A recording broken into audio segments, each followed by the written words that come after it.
Salut, salut ma maman, salut ma papa.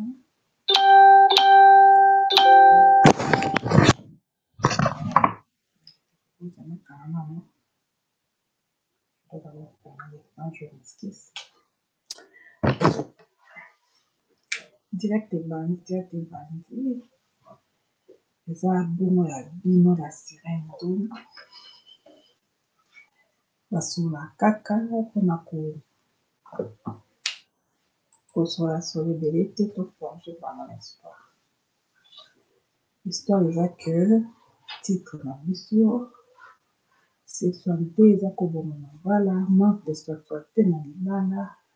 na bala ekomi kokufa. Mpona nini bapapa ba mama makambo ya boye lelo tozokomona bamama bapapa bana baza kokende na libala bayebi eloko nini libala eza te. Fiança ekomi mokuse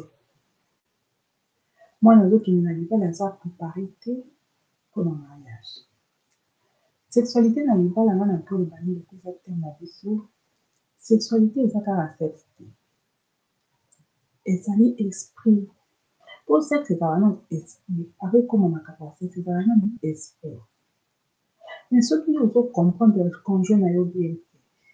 ozoyeba ye bien te, ozomona totekela ntango ya kosangana ezaka eloko moko ezozanga donc connexion eza na bien te malgré ke bobalani. Yango wana tozomona sexualité ezokosala ba problème nde nalobaka émission yango esi eleki nalobelaka fiançailles. Nalobaka fiançailles ekomi mokuse ezokozela divorce lelo parce que oyebi motu bien te. Koyeba na bien te wana mpe ezokende te soki kaka na kote ya sexualité. Parce que soki oyebi motu bien te okosala no sexualité bien sûr plaisir ekozala nango mais eza koma basé na eloko moko te. Eza kaka plaisir en l'air kaka boye. Parce que sexualité eza na basekele moko fo ezala plaisir nango euti bon par exemple na cœur de la boye. Napesa exemple po bocomprendre qu'est-ce que je veux dire par là. Exemple bozali na libala. Bwana libala sikoyo ovandi na copain na yo bokomi fiançailles bowumeli ata so bosala amour te kikamaraderie wana ya makasi deja bocréer amitié wana oyo ebongami amour wana bokomi mwasi na mobali mais sans boyebana banzoto ekontaka makasi parce que ntango bokóma na libala manière na bino wana osala sexualité eza lokola bacamarade moko donc ya makasi donc nakoba neti na français les deux inséparables. Bobanda osala couple bagymnastique ebele te mpo yo mwasi osepesa mobali no to mobali asepesa mwasi tellement ke baesprit na bino eza déjà fusionné ekofacilité bino mpe entrer na sexualité parce que sexualité eza mpe na vie nango à part. Mais lelo oyo mama yo omoni na fiançailles na papa te bokei bobalani oui bien sûr na sepeli eza bien mais bokomi na libala na sexualité kutu bozokoango te pourquoi parce que bozalaki daya fusionné bien comme il faut te l'esprit na bino eza nano fusionné te bokofusionné banzoto bien sûr bolobi eza plaisir tout ça na ndimi mais esprit eza na kati ya sexualité wana te esprit na bino eza fusionné te. Tomonaki awa babiso tobala bana toyebi makambo wana balakisaka bamama bapapa bona yebi te so bapapa balakisa mpe bana bawana mibale mais kala ezalaka bongo bokeli bana balakisi yo mais lelo bamama mponi bozolakisa so biso te biso bana tozokende libala na ndenge na biso moko omwakengani betinga pardon na banaza obala nakota obali oyeba te okoti oza mwasi libala oyeba bale makambo nyonso te okona ndaka libala mais oyeba no te ke mobali basala boye oyeba te obalika libala bazoliti papie ebele ya génération na nga babalaka mariage okoti na libala bayebiso te ke mobali basalaka boye mobali bazongisaka boye mobali rien yo moko kaka okomi ogere mbala ndenge na yo. Mariage yango lelo ba divorce tozokomona parce que biso bana toza préparé te pour le mariage. Ni na plan d'abord ya makambo ya ndako baolakisa biso bomwana ntango akokola ifo osala mosala ya gérant d'escandale. Mais il faut kosokipe na mobali balakisa ya biso te. Peut-être eza mpe na éducation moko boye mwana soki abali mwana mwasi faut ase comporter d'une manière comme ça. Toyeba ngo te. Tozokota ka libala babali yo feti monene feti moke toyebi te okoti madame mbala moko oboti mbala moko jebangi wana. Ngai mpo na nga namoni boye lokola bamama bakomi koboya olakisa bamama bakomi omona yango tabu kolakisa bana ndenge na kobana na mobali soki bozotala mabali mbeli ezokokufa na ba 2 ans de mariage 3 ans de mariage fo bakomisa mpe ya 5 ekomi mpasi. Dans l'autre cas bato babanda kosala boye eza idée kaka na pe soki eza mabe lobi eza mabe soki eza mabe selon ngai parce que ozomona bokoma kosala boye mwana soki aza na copain soki copain wana aza na ndako mwana akende kovanda na copain wana ndako moko soki mobali na oyebi parce que bapare ebele baboyaka système wana balobi eza soni na famille soki okokota libala pa mobali akoyokisa biso famille soni aobali te te. Moi je pense que mpo na nga eza idée ya bien bongo. Pourquoi? Je m'explique. Mpo soki okoki ekota libala na heure ya fiançailles wana biso ata fiançailles te bomonaka ba 2 heures par jour après 3 jours bomonani ba 3 heures wana bokosala eloko te.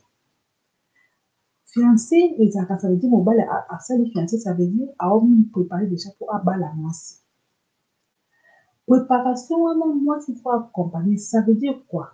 Soki mobali aza na ndako mwasi akende kovanda yo fiancé ya mwasi kende vanda pa mobali fiancé na mobali na ndako moko bosala ata 1 an 2 ans 3 ans ere wana nde eza nde bokomi zovanda na ndako moko bobalani nanu te. Soki boyokani te botikani na bino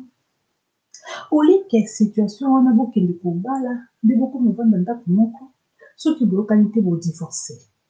wana deja boti bana ekomi so compliqué. Mais soki oza na fiancé oki kovanda no pa fiancé na yo ovanda mako no olongo mpa na bino ovanda ata 2 ans 3 ans kuna mais à condition obota te donc bosala protection moko ya makasi ti bokende na libala soki bokokende soki bokokende te te botikani parce que ntan wana ya kovanda ensemble il faut ezala avant mariage selon nga bapare ebele balinga yango te balobi ke non fiancé mwana biso kolongwaka 10 jours ya kobala. Je pense que eza idée ya bien te eza idée ya bien te parce que ntango bovandi mwasi na mobali koza na fiançailles batie kovanda ndako moko mabe na malamu bakoyebanela nango na ndako moko wana bakovanda mobali akodécouvrir mabe ya mwasi na ntan wana bakose passe ensemble nde mobali akoyeba soki avanda na mwasi to soki avanda na ye te to abala ye to abala ye te kozala moment ya bien eza moment oyo bazosala eza lokola babenga nini essaye po fiancé econtacté fiancé bato bazalaka toujours gentil mwasi ayakalakisaka toujours aza gentil mobali mpe ayakalakisa toujours aza gentil motu moko te alakisaka comportement ya solo wana omoni sikoyo ntango ya libala nde bokokende ntango wana nde bacomportement na bino ebimi nde ezalaka nde sikoyo mama na likambo affrontement wana ya libala bato ebele bakokosupporte te parce que ezalaka choc kodécouvrir partenaire na yo obali mobali ya ndenge nini obali mwasi ya lolenge nini mabe ya mwasi yo ekomi beba mabe ya mobali ekomona parce que aobanda obomba basi nyonso mabala bayebi mibali nyonso bayeba babe motu ntango mabali abombaka no okoma otali mpe mobali nanga nazonga mosala nasala boye amona te mobali nanga nazonga mosala otali osala dero ekoma na niveau moko olemba ekoma mo olemba obi aso amona nga aodécouvrir etaleka nalembi mpe ka nasala omona teta mobali ayakamwisi kwasa obi omoni deja ta mobali amona kada ya makambo no okomi na kocontinue na makambo ya bongo asi amoni deja na bando obomba sikoyo lokwa amoni ne comportement na obombela esoni mais ntan wana soki kopasaki yango je pense entre fiançai na mariage ntan moko efo ezala na katikati wana ya ovanda ensemble il faut ekoma mpona koevite badivorce mpo kovanda ensemble na libala mbala moko ezosimba te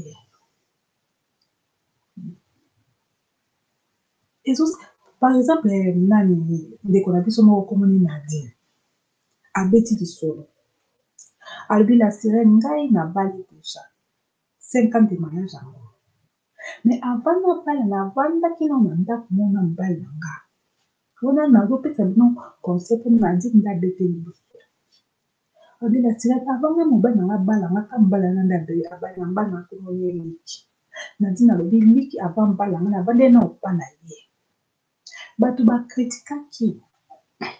baparent baboyaka mena lokwa nalingaki ye nga na bino nakoki kobala mobali te nakemba mona ndako ifo na découvrir ye nano avant mariage to ovanda ensemble mpo likazaki tia na ndako na ye po mingi soki otali mobali alingi mobali oyo asala fiancé mingi azalaka nao deja ye moko mingi ezala bongo parce que aose prépare mpo azwa mwasi ya obala Nadine alobi Nadine bakataka Nadia alobi la sirene navandaki na liki nakomobala na liki ndako moko mama makambo ebandeli biso tovandi ndako moko na liki wana 3 ans ensemble naokende wenze likake mosala azonga na midi akutina na nsima lambi na servir ye tolie ake mosala nga mpe nakesa makambo ndosala na poka tozongi tolie poka tolali tolamuka mpona tokoma kovanda ndako moko osati changement la sirene babebe osikoya kofuka ndeni alobi nde nga na vandi na ye koyebisa liki na bibi komoni tovandi boye balanga nga na kambo osengi mobali abala ole mobali ndasenga biwi la sirene nani nasengaki naobi bala ngai parceke namoni tovanda deja ndako moko toza fiancé wi mais tobali na tie jour question wana basi ebele bakoka kopose mibali te bazelaka mibali basenga bango a mariage Nadia ndeko na biso ya moto abinga la sirene ngani nasenga mobali yanga mariage mibali akamwi abi Nadia mais tovandi nao ndako moko toyokani tobota te tokotala soki tokoyokana to tokoyokana te Nadia alobi wi liki naboyi te mais nakovanda nobo éternellement te il faut na planifie vi na nga naluka mobali na kobala ero ata so tobota te nakozela ko te soki obala ngai jour nini nayebi te programme te bamama bomoni il faut kosengaka koyeba eloko nini mobali azopense na moto na ye parce que mobali akozwa yo mpe avandi na bongo ata koboti te akobala na yo te ta mosu aza na bareflexion azoluka mwasi nini ya kovanda na ye yokanisi kaka eloko bokoma ovanda nde malemalembe yo nde baobala obligatoirement non nga na esi na discours soki ndeni nde Nadia albi abila sirene nga kutu nakamwaki réaction ya like navanda ekabo na like nabi déjà 2 ans yango naovanda na like bien sûr tobota te aoyeba kaka tobalana mais quand like aza mosala aganyaka ya mbongo siko aozelani la sirene nabi te na vie il faut ozala sage abi la sirene nasalaki like surprise tondeka besoin na poka kabe tolabaka na landi kabe wana ovanda deya na ye ensemble 2 ans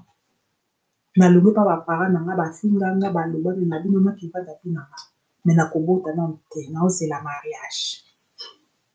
lika komite nga mariage abe obala nga la sire tosali 2 ans nana mituna bisko akobala nga date jour nini anini makambo nyonso eyebani lika lobi kaka na kobalaka na futur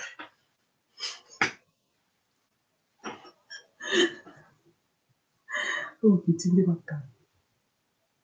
nga bisiko oyo esika na la scène na surprendre lika azalaki na idée te tovandi kaka boye na pokwa na soirée te tolongi na biso mpe na pokwa mpe mosala totala biso kaka tv relax ti na escalier peut-être attention na solola lika solola liki mpo tozali na idée te la sirène naloba ye 2 mots 3 mots te nalobi ka lik balanga lika obi quoi olobi nini akamwa la sirène asutuka moko abi la sirène donc moto alenga donc on dirait amoni on dirait ndokini lika obi olobi nini akamwa ngabi lik me balanga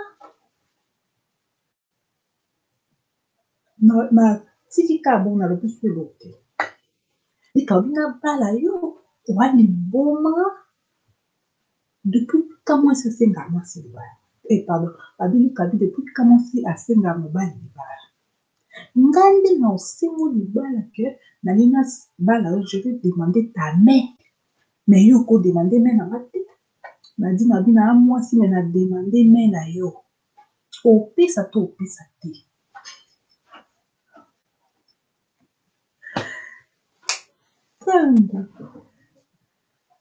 Nadine Souk ayebisi liki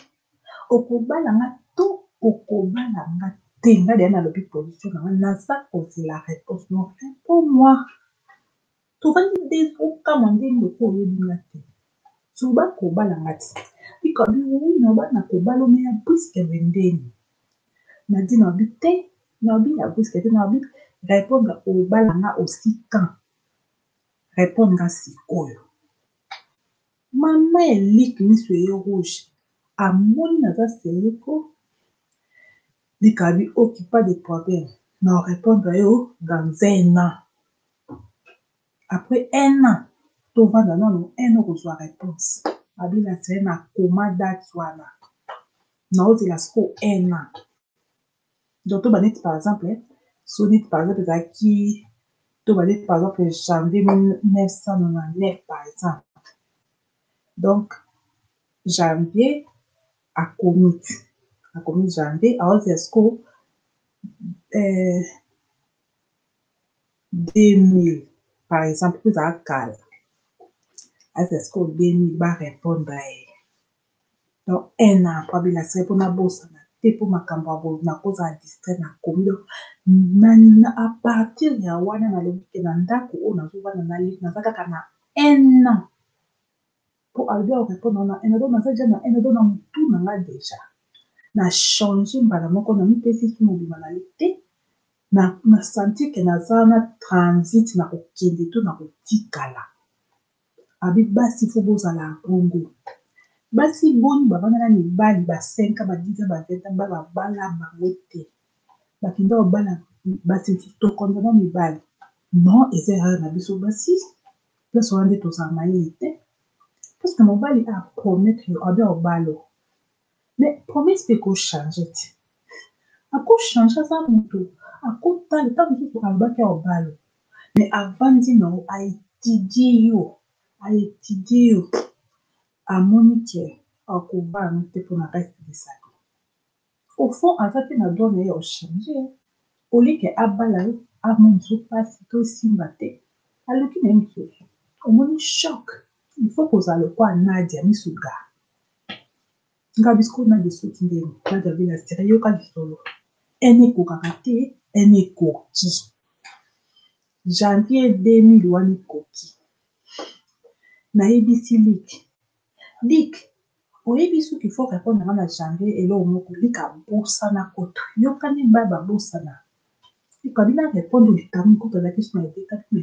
nayebisaki obalango baki orépondre nga 1 an 1 an esi ekoki tokomi janvier 2000 obalanga to obalanga te likabi ayango na réfléchisaki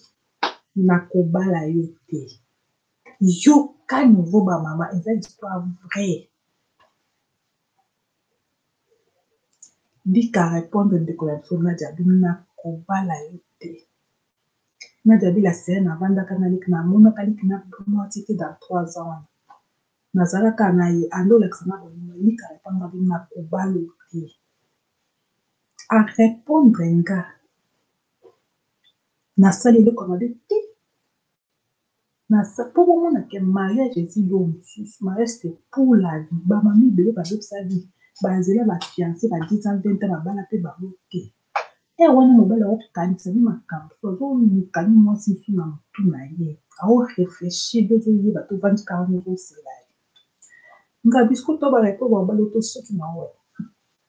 abila sirene ebuna sani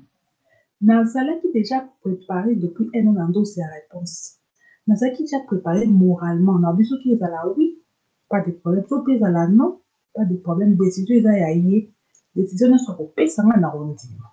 la sirene nakanga biloko na nga nayebisi tika bi okangi bilono kiwa nayebisi lika comprendre te lika kanisa ekeno soki arépondre kobalanga te tocontinue fiançailles kaka un jour kaka na ozwaka mobali toyepa kozwa mwasi un jour mais tocontinue tovandaka abila sirene ntango arépondre nga na mobali te nga bi ok lobi na ntango tolamuki nakangi biloko na nga nayebisi liki au revoir na ke lika bi me ozosala sinema Nadia oni Nadia Bi na bo yo olobi obalanga te sikoyo na otikala na osala lika bi me toza nanu en relation amoureuse Nadia Bi te nazali so na besoin relation amoureuse te nasali no 300 naza mwasi age ezopusa nazongi mpa na biso nafanda bona kozwa mobali mosusu soki ye akobalanga soki akobalanga te mais yo déjà na sina position na obalanga te donc inutile ya ovanda siko nai parce que ngai nakomonda siko nde mariage lika atikali za atikali abi Nadia okokende te Nadia Bi nakei orépondre Nadia tosilani inutile d'insister Nadia akamati biloko na ake mpa na bango azongi mpa na bango oyo très intelligente qui azoluka abala age epusa Nadia Bi déjà la sere nakomisa na 30 ans abi na kepa na biso na zolo bakama na biso basekinga bakama na baseki babi ozongi retour oberpe batonginga babi ngai tosala sopa mwasi yo tozoza mobali ya mbongo Nadia Bi la sere mobali yango azali na mbongo poste na ye baofute cher mpe so bando ovanda quartier ba riche mosala kuta efuteli ndako trop cher donc nazalaki fi ya classe navandaka na quartier ya bato ya mbongo donc oyebanga te mbongo mobali aopesa non mwasi ya moto ya riche ko nalongwa libali komo soki fiançai ya riche wana nazongi na quartier batongi basekinga babuza zoba komaki mobali abengani yo te mobali abi aobala kozela kaka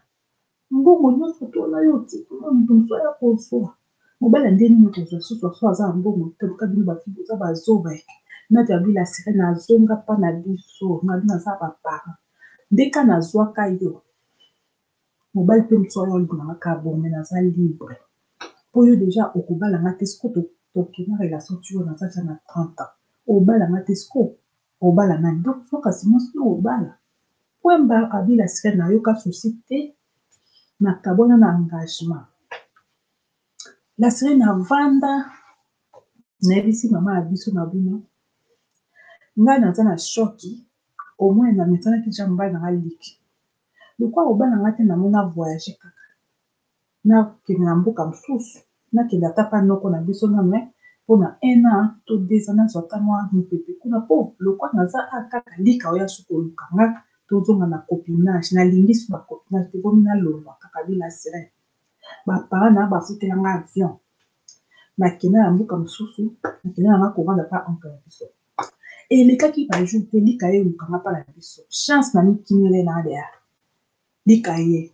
atuni mama ya biso wapi sandre Comment ezalaki nani mwana abi Nadia plutôt. Lika ekotuna wapi Nadia. Mama biso abi te Nadia avoyage azala so ana kini te. Akendaki mpe ameko na bango. Avoyage abi akende kuna akende kovanda nana kuna loka boboyani alongwe na ye a. Lika abi me mwana nazo comprendre te eske mwana bino aza normal. Mama bopanga abi mwana nga aza normal mpona papa. Ozuelinga mwana ovanda na mwana ata bokobota te. Me mwana nga se akoli 30 fois bala bala. Yo obale te orépondre je obale te. Ta mosusu kuna place ake ozwa nini obale akeluka nini obale ta mosusu akozwaka obale donc ye aza nini na problème te. Lasira na bilika bela liboma abeli liboma te maladie ça veut dire abaluki moto akomi dingue. Donc lika aza amoureux follement amoureux tiko alingi na mariage nde te. Nga tiko na surprenaki ye abi Lasirene lika senga congé na mosala ya briske bino bosakana na mayele asengi chef na bango congé ariska perdre mosani ya mbongo ebele mpona nga Nadia eza mpe spécial te. Lika senga congé briske abondeli patron na bango ezalaki na ere na congé te abondeli abi naza na eloko moko ya urgence mpona voyager naza na problème. Patron na bango abi problème abi eza problème privé eza matellement pesanga ka congé na kosala ta misala ebele ntango na kozonga pesanga ka congé ebo congé ngo kozela ta te sikoyo liteme ezobeta moni ai Nadia place akei na rater mobali mosu aya obayelanga masi nzoka lika azali amoura Nadia mais abanda ozelisa kaka Nadia mpona azali na mposa nano ya kobala te. Nadia azalaki neti na mposa kobala sikoyo na bino eske esuki mpe na bilasirene lika zwa avion kaka semaine wana onga na voyage te lika alandanga mama biso akiesi mpo mama biso atuni adresse mama biso apesi adresse na avandaka pa moko na biso nokaka motambo eti kokoko nani na kotala kaka naka ya kofunga be lik na kamwa lika landinga kuna na ville place na kedele avion cher mboka mosusu mosika na kini mabiliko osala nini na bino na ye ezwa yo oyo ozwanga babi Nadia na obalo kasi ko bino bosakana te na vie balobaki risque rien na rien Nadia ariske atiki na ye liki na bambongo na ye na makambo ne nyonso na kitoko na ye azalaki mpe na jeune yekaka paske ba age moko akei na ye bato batombi ye baseki ezo batiki mbala ya mbongo mobali ya mbongo alandi ye na voyage esu je vous jure akati na mosala na ye abi Nadia na obalo c'est la femme de ma vie Nadia abi naliki okamisanga obaki obanga te natikeli o ndako likambo nini abi Nadia osala baje na ye ozwa yo be nafuti tikia aller retour ya bato ozonga donc lika dépense tike na ye na ye moko moto ale ya retour ozonga na ki na ya Nadia esusu yoka niveau dépense mbongo ebele kufi wana ozomona amour mpo anini Nadia asalaki mpasi soki Nadia alobaka te lipanga abala ne ye lelo tie ta mosusu banga babalana na bango te bango bafandaka copinage bongo na bisiko nde babali yo to babali te abi Lasirene nde toyo kozonga kini liki mbala moko dot azalaki ne mbongo mpona azalaki leka na poso abalani te lika abalanga mariage nyonso abali dot oke eglise abalinga sibi ya briske do lika moni emonsi nanga nakoperdre ye te nabala madame ti lelo nabala mobali ya mbongo mpe aliki wana oyo basekaki na ye moko kanda ye suki obalanga omoni donc histoire na biso esoki donc eza histoire moko vraiment bien émotionnel oyo balobaki risque rien na rien na vie faut koriske il faut kobangaka te oyo mobali oyo kaka ye oyo mpo aza na bamoye soki nalobi nalonga so na kodosu mosusu wapi tala Nadia aye kobala ya briske babali ye kaka ntango barépondre une semaine wana kaka ntango azongi babali bango madame akoti siko na ndako aliki wana mariage akomi mwasi ya madame Et puis azalaki kaka copine ka ya pamba boye akomi siko madame na ndako wana ka ya bomba azongi ka place azalaki mais siko femme légitime ye moko amimokiki femme légitime na ye mobali azangi ye bongo te azangi ye baposibilité nyonso te azalaki nika na poto atikami na oka célibataire omona mais mwasi mpe mosu azalaki otola ta mosusu mpe avec les années likalinga aza so na moni te po amour mpe de fait changeaka omoni yango ntango mobali alingi il faut profiter mbala moko po ere wana mobali alingi okokolingo perdre yo te omoni donc histoire ezalaki bon donc nga moko naza émotionné histoire esepesi nga mobali ake kolanda mwasi ntina voyage afuti bato yoka niveau ata bato baseki yo balobi eza vi na yo omoke bato wana batikali minoko polele baza surpris donc po eza suka balobaka Nadia abala ye moko asenga mobali ye mari mo abalanga mobali abala ye po yo ozela kaka place oza kaka ke mobali nde asenga nga okozela nkombo so asala mokili mobali aosenga ndenge te po ye na motu azali na baprograme mosusu en tout cas Nadia histoire eza bien félicitation ndenge obali mpona mayele no utilize mayele na yo intelligence na yo oyi kozwa no mobali no ostabilize vi na yo tobeteli yo maboko donc histoire esili opesi conseil kitoko po bamama oyo bavandaka kaka na bamibali yaka tovanda eza ya libela te des fois il faut koboskele mobali kaka kobala ezalaka te kaka important parce que liwa mpe toza bato tokokufa injuso mobali akufi bana na yo avenir ezala ndenge nini tosala ekontaka mais soki oza marie femme légitime oza mpe na protection ya bana na yo bana mpe baza na protection à partir ya mariage donc c'est un peu ça dans histoire na biso style ya ezalaki na bon yatindi bozala te bosabone na chaîne nanga Sirène Donna et je vous dis bye bye et à la prochaine ciao